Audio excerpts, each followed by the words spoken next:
1973 April 24. ఇది భారత రాజ్యాంగ చరిత్రలో ఒక చాలా ముఖ్యమైన రోజు. ఎందుకంటారా? ఆ రోజు వచ్చిన ఒక జడ్జ్మెంట్ గనక లేకపోయి ఉంటే బహుశా మనం ఈరోజు చూస్తున్న భారతదేశం ఇలా ఉండేదే కాదన్నమాట. చెప్తాలంటే ఇది మన రాజ్యాంగం తన ఉనికి కోసం చేసిన ఒక పెద్ద పోరాటం. దీని గురించి మనమిప్పుడు వివరంగా తెలుసుకుందాం. ఒక్కసారి ఆలోచించండి, పార్లమెంటుకు గనక అంతులేని అధికారాలుంటే ఏమవుతుంది? ఈ ప్రశ్న కేవలం ఊహ కాదు, నిజమయ్యే ప్రమాదం ఉండేది. అంటే ఈ తీర్పు లేకపోతే ఏదొక ప్రభుత్వం మెజారిటీ ఉంది కదా అని చెప్పి రాజ్యాంగాన్ని మార్చేసి ఇకపై ఎన్నికలుండవు, మేమే పర్మనెంట్ అని చెప్పేయొచ్చు. అంత సీరియస్ ఇష్యూ అన్నమాట ఇది. మరి మొత్తం కథకు హీరో ఎవరో తెలుసా? ఒక సన్యాసి. ఆయన పేరే శ్రీ కేశవానంద భారతి. ఒక చిన్న మఠానికి సంబంధించిన ఒక లోకల్ ప్రాబ్లం మొత్తం దేశాన్ని కదిలించే రాజ్యాంగ పోరాటంగా ఎలా మారిందో ఇప్పుడు చూద్దాం. ఆయనే శ్రీ కేశవానంద భారతి. కేరళలోని కాసర్గోడ్లో ఉన్న ఎడనీర్ మఠానికి హెడ్. అసలు సమస్య ఏంటంటే కేరళ ప్రభుత్వం ఒక భూసంస్కరణల చట్టం తెచ్చింది. దానివల్ల ఆయన మఠానికి చెందిన భూములు ప్రభుత్వపరమైపోతున్నాయి. దీంతో తన మతపరమైన ఆస్తుల్ని కాపాడుకునే హక్కును ప్రభుత్వం తీసేసుకుంటోంది అని చెప్పి ఆయన కోర్టుకు వెళ్లారు. అప్పుడు ఆయనకూడా తెలియదు తాను వేస్తున్న ఆ ఒక్క అడుగు మన దేశ చరిత్రనే మార్చేబోతోందని. సరిగ్గా అదే టైంలో ఢిల్లీలో పొలిటికల్ సీన్ చాలా హాట్గా ఉంది.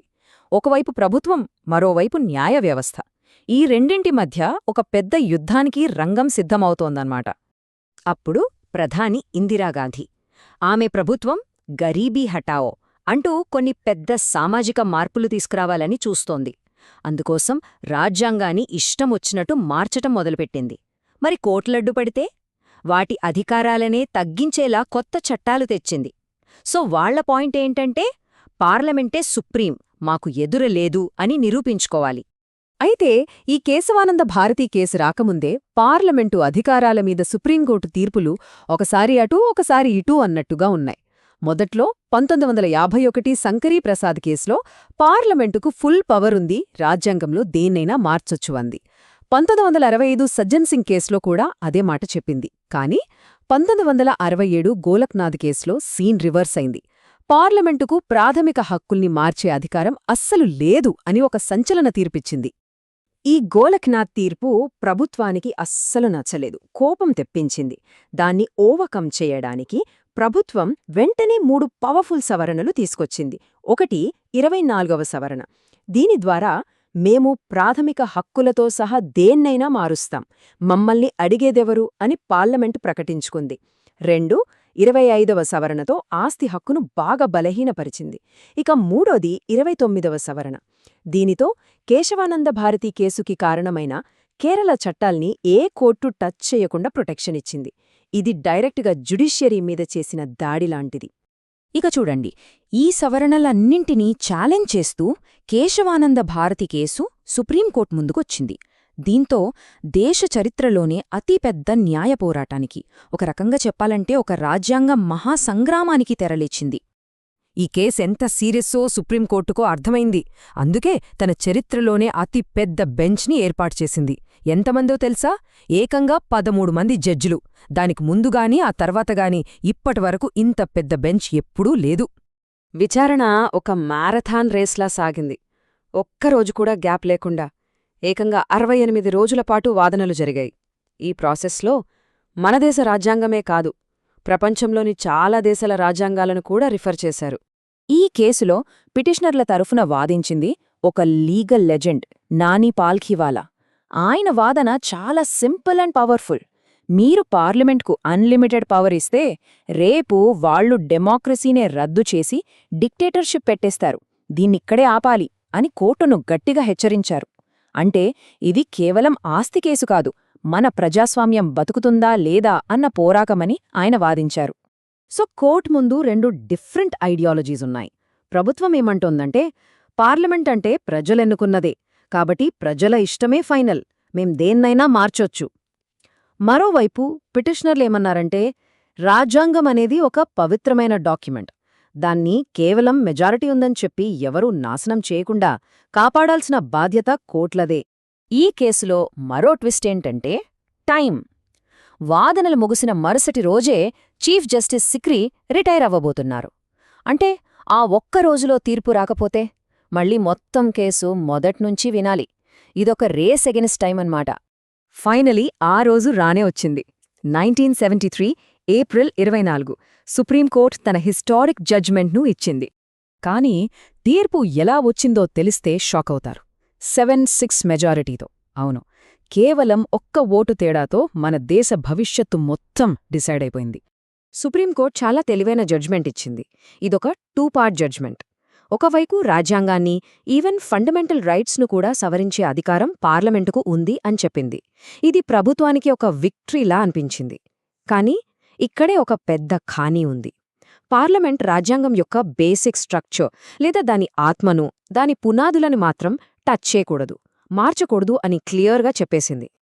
అంతకుముందు మన రాజ్యాంగంలో ఎక్కడా ఈ బేసిక్ స్ట్రక్చర్ అనే పదం లేదు. సుప్రీంకోర్టే ఈ తీర్పు ద్వారా ఈ కొత్త సిద్ధాంతాన్ని క్రియేట్ చేసింది.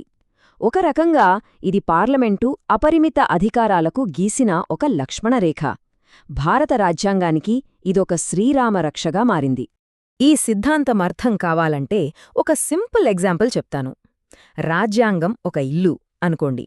ఆ ఇంటికి మీరు కొత్త రంగులు వేయొచ్చు, కిటికీలు మార్చొచ్చు, ఫర్నిచర్ మార్చొచ్చు. కానీ ఆ ఇల్లు దేని మీదైతే నిలబడిందో ఆ ఫౌండేషన్ పిల్లర్స్నే కూల్చేస్తానంటే కుదరదు. అది సవరణ కాదు, అది విధ్వంసమవుతుంది అని కోర్టు చెప్పింది.